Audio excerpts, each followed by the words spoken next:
everyone, I'm SharkOne and I love sharks. Today, we're talking about a super cool and unique shark, the Thresher shark. This shark has a crazy long tail that makes it really special. Are you ready? So let's dive in deep. Thresher sharks can grow really big. They grow up to 20 feet long. That's as long as a school bus. But guess what? Half of that length is just their tail. Even though they are long, they are not the heaviest shark.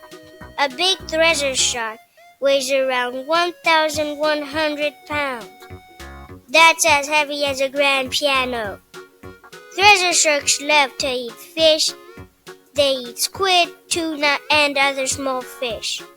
But they have a crazy way of hunting. They use their long tail to whip their prey and knock them out before eating. Thresher sharks have sharp teeth, but their bite isn't the strongest. They don't rely on bite force. They use their tail as a weapon instead.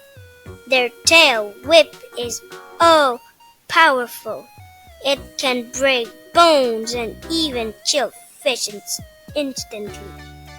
So what makes thresher sharks different from other sharks? Their tail is as long as their body. They are one of the few sharks that jump out of the water. They use their tail like a whip to stun their food. They are super fast swimmers. Are they dangerous to humans? Nope. Thresher sharks are shy and don't attack people. They usually stay far away from divers and swimmers. But if you ever see one, just watch and enjoy their cool tail in action. Sharks are awesome, right? If you love learning about them as much as I do, don't forget to like this video and subscribe to my channel. See you next time for more awesome shark facts. Bye!